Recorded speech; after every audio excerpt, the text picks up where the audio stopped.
Hello friends, तो आज मैं बताने वाली हूँ वेरी इंपॉर्टेंट क्वेश्चन जो पॉलिटी से रिलेटिव है। संविधान क्यूज है। तो इसका टॉपिक है पंचवर्षीय योजनाओं में प्राथमिकता के प्रमुख क्षेत्र। मतलब पंचवर्षीय योजना जो हुआ है उसमें किसकी प्रधानता है, किस उद्देश्य से वो हुआ है।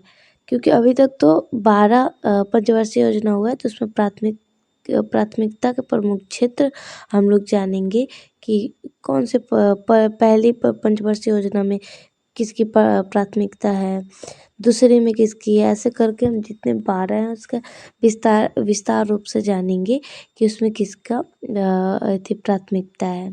तो पहले हम जानते हैं कि पंचवर्षीय योजना होता क्या है। ठीक, ये जानना जरूरी है।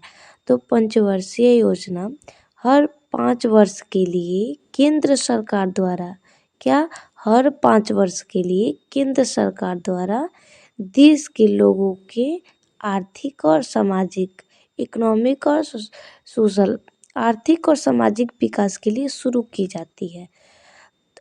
इस प्रकार पंचवर्षीय योजना की अवधारणा पूर्ण सोवियत संघ के संविधान से ली गई है। ये सबसे महत्वपूर्ण पॉइंट है। कोई भी पूछ सकता है कि पंचवर्षीय योजना किसके संविधान से ली गई है, तो सोवियत संघ के संविधान से ये ली गई थी। और ये 5 वर्ष के लिए केंद्र सरकार द्वारा होता है। क्यों होता है? लोगों के आर्थिक और सामाजिक विकास के लिए शुरू की गई थी ये। तो पंचवर्षीय योजना क्या है और ये किस संविधान से लिया गया है, यहाँ तक हम लोग समझे। तो इसके आगे फिर हम देखते हैं कि पहली पंचवर्षीय योजना कब हुई थी, इसमें किसकी प्रधानता हुई थी और ये कब तक चली थी। तो इसी के साथ हम देखते हैं प्रथम पंचवर्षीय योजना। तो प्रथम पंचवर्षीय योजना 1951 से 56 तक चला था, जिसमें कृषि की प्राथमिकता थी। मतलब इसका उद्देश्य था कृषि क्षेत्र में सुधार करना, इसका यही उद्देश्य था। इसमें कृषि की प्रधानता थी, प्राथमिकता थी, जो प्रथम पंचवर्षीय योजना थी, जिसका 1951 में हुआ था और 56 तक चला। अब दूसरी पंचवर्षीय योजना है 1956 से 61, जिसमें उद्योग क्षेत्र की प्राथमिकता है। जो दूसरी पंचवर्षीय योजना है वो चली थी 1956 से 61 तक। और इसमें किसकी प्रधानता है, किस उद्देश्य से हुआ था, तो उद्योग क्षेत्र की प्राथमिकता। उद्योग क्षेत्र था, उसको डेवलप करने के उद्देश्य से दूसरी पंचवर्षीय योजना को चलाया गया। अब इसी के साथ हम देखते हैं अपना तीसरा पंचवर्षीय योजना। तो जो तीसरा पंचवर्षीय योजना है 1961 से लेके 1966 तक चला था। 1961 से 1966 तक चला था।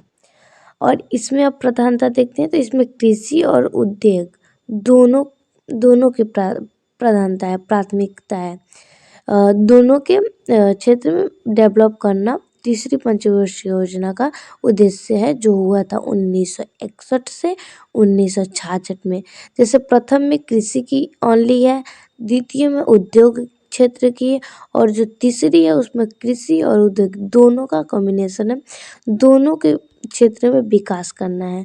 ये सब बहुत इम्पोर्टेंट क्वेश्चन है जो कि ऑल कॉम्पिटिटिव एग्जाम में पूछता है। और ये 12th 10th ग्रेजुएशन तक के लेवल में ये क्वेश्चंस आते हैं, तो इनको याद रखना बहुत ज़रूरी है। मेन रूप से जो सिविल सर्विस तैयारी कर रहे हैं या कॉम्पिटिटिव कोई भी एग्ज़ाम का, तो उनके लिए बहुत इम्पोर्टेंट क्वेश्चन है। अब इसी के साथ हम देखते हैं अपना चौथा पंचवर्षीय योजना। पंचवर्षीय मतलब 5 साल, ऐसे ही एक ट्रिक है समझने का।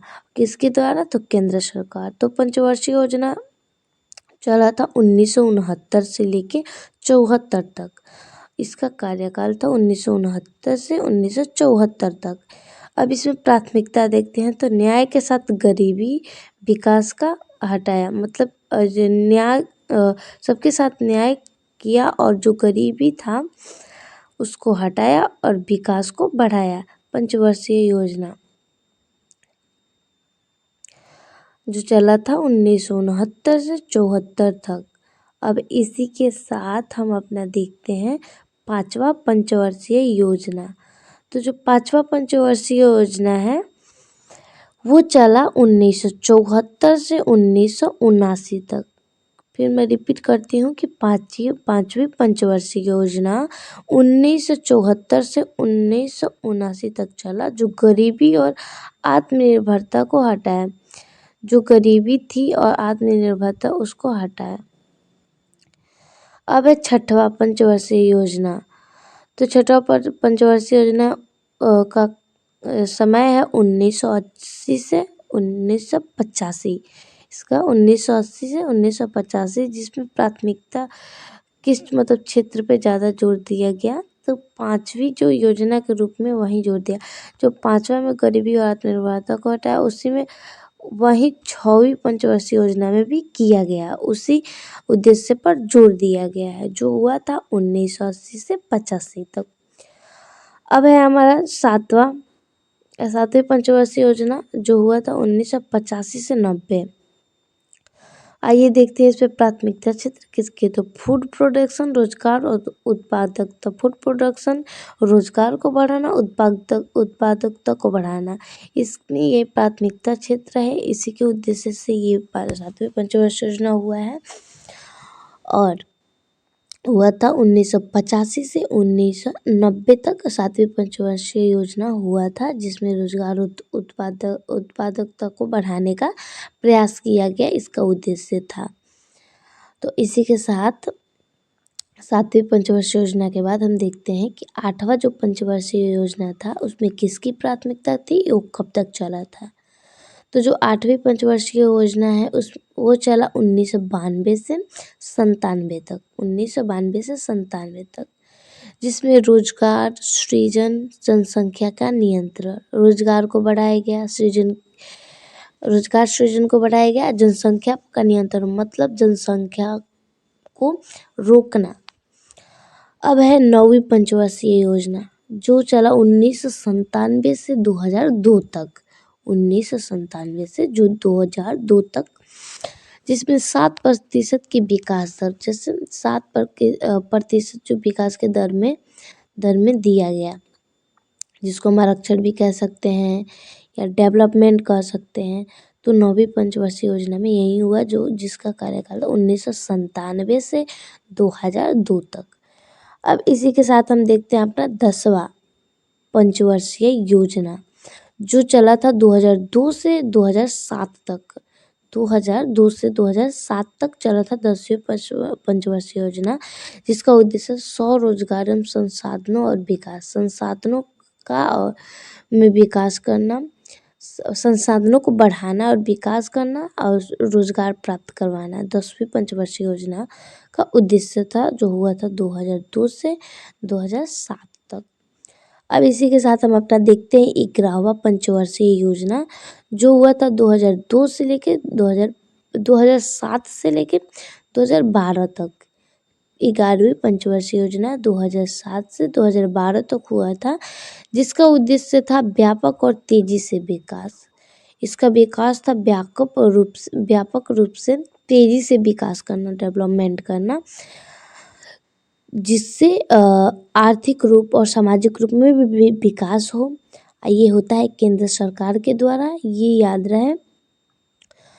अब इसी के साथ हम अपना देखते हैं 11वीं पंचवर्षीय योजना के बाद जो अंतिम है 12वीं पंचवर्षीय योजना। तो 12वीं पंचवर्षीय जो योजना थी वो 2012 से लेकर 2017 तक चली।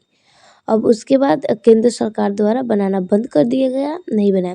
2012 से 2017 तक 12वीं पंचवर्षीय चली थी, जिसमें स्वास्थ्य, शिक्षा और स्वच्छता का सुधार करना, इस सब के क्षेत्र में समग्र विकास करना, इसी की प्राथमिकता थी 12वीं पंचवर्षीय योजना में। स्वास्थ्य, शिक्षा और स्वच्छता सबसे ज़रूरी है, इसी में सुधार करना था, समग्र विकास करना था, जो 2012 से 2017 तक चला था, जो कि लास्ट अंतिम 12वीं पंचवर्षीय योजना है। अभी तक 12 पंचवर्षीय योजना हुई है, इसके आगे अभी कोई पंचवर्षीय योजना नहीं हुई, जो होता है केंद्र सरकार द्वारा व्यक्ति के आर्थिक विकास और सामाजिक विकास के लिए किया जाता है। तो आई होप आपको मेरी वीडियो अच्छी लगी हो। तो अगर मेरी वीडियो अच्छी लगी हो तो मेरे चैनल को सब्सक्राइब करें और कमेंट करें, ताकि मैं आगे भी अलग अलग क्वेश्चन लेके आ सकूं। Thank you very much.